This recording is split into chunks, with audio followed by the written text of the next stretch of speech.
We spend a ton of time talking about magnesium, calcium, and iron for our health, but we completely ignore a trace mineral that might actually hold the key to our brains. As we are about to see in this explainer, overlooking this one specific element, boron, could literally be one of the biggest mistakes we're making for our neurological health. I mean, it sounds a little like science fiction, doesn't it? But your brain's electrical activity, the very foundation of how you think, focus, and remember, is intimately tied to the presence of this single, forgotten metalloid.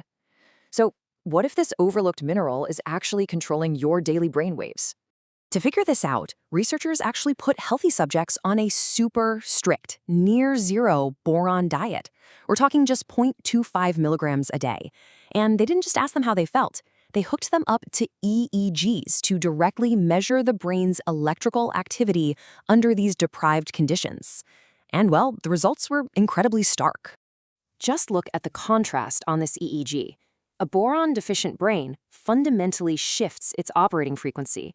Those alert, high-frequency alpha waves just drop off completely, and they get replaced by sluggish, low-frequency delta waves. What's actually kind of terrifying here is that this pattern perfectly mimics the brainwaves you'd see in generalized malnutrition or even heavy metal neurotoxicity. It's like your brain just shuts down into a state of profound drowsiness. And honestly, it doesn't take very long for that neurological scaffolding to start rusting. In just over a month, around 42 days, subjects started failing computerized tests. They showed severe deficits in hand-eye coordination, motor speed, and short-term working memory. But there is an incredible silver lining here. These impairments are entirely reversible. So what's the fix? It turns out to be a daily dose of exactly 3 milligrams.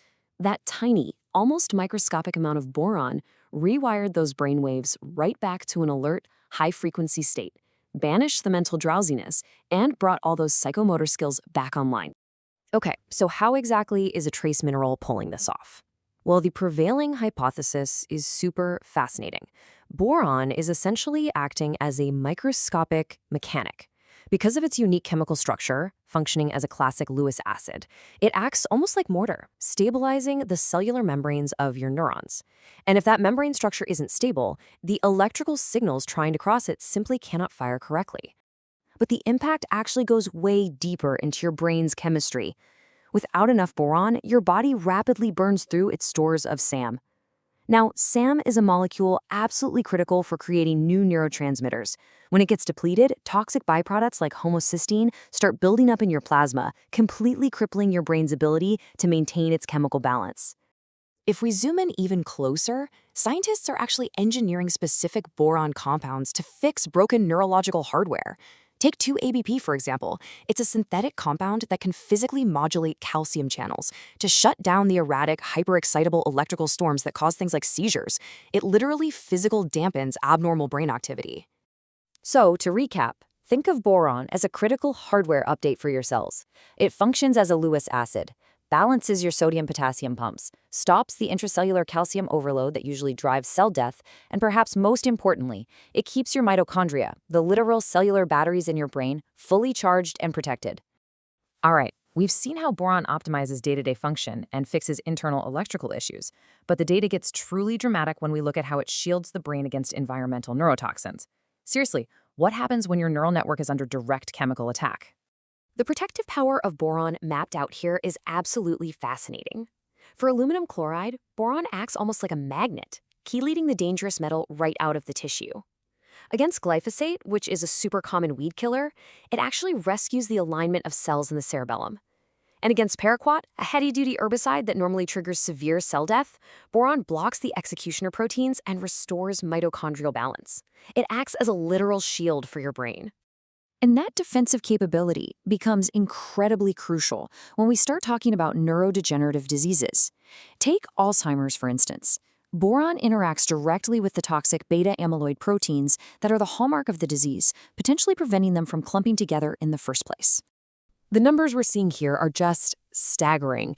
In laboratory models using differentiated neuroblastoma cells that were exposed to fatal levels of Alzheimer's amyloid beta, introducing a novel boron hybrid called BLA reduced cell death by up to an astonishing 71%. It massively preserved cell viability against one of the most destructive neurological diseases we know of. And the data is similarly dramatic for ALS, or Lou Gehrig's disease. In transgenic ALS mouse models, daily administration of a boron candidate compound called NS1-2 delayed the onset of the disease and extended the survival of these mice by over 13 days compared to standard treatments. In the accelerated timeline of a mouse model, 13.3 days is a highly significant extension of life, which really proves boron's massive therapeutic potential. Okay, now we are stepping into the absolute cutting-edge application of this hidden secret.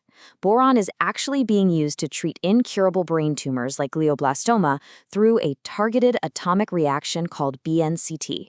You load the cancer cells with a specific isotope, boron-10, irradiate the brain with low-energy neutrons, and when the boron captures a neutron, it splits apart, releasing alpha particles that completely destroy the cancer cell from the inside out. But there's always been a huge logistical hurdle for BNCT. Because the atomic reaction's destruction is limited to about the diameter of a single cell, you have to pack over 25 micrograms of boron directly into the tumor itself. The critical metric here is the tumor-to-normal ratio, which has to be higher than 2.5.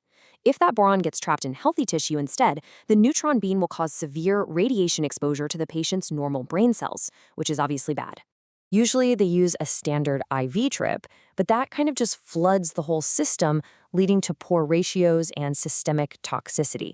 But when researchers bypassed the blood and injected the boron compound directly into the cerebrospinal fluid, which is basically the brain's own fluid highway, the results completely changed the game. By utilizing this fluid highway, the whole process becomes incredibly elegant. The drug is injected into the ventricle, where the circulation carries it directly to the tumor. But here's the really vital part. The boron selectively accumulates in the cancer while flushing rapidly out of the healthy neurons. So when that neutron beam hits, it safely triggers the destruction of the tumor from the inside out, totally sparing the healthy brain tissue.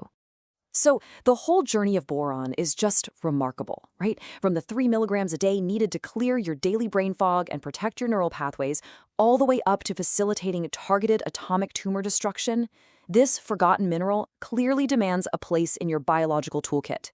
It really makes you wonder, if a completely ignored element on the periodic table holds this much power over our consciousness and our survival, what other microscopic secrets are just hiding in plain sight inside your own body?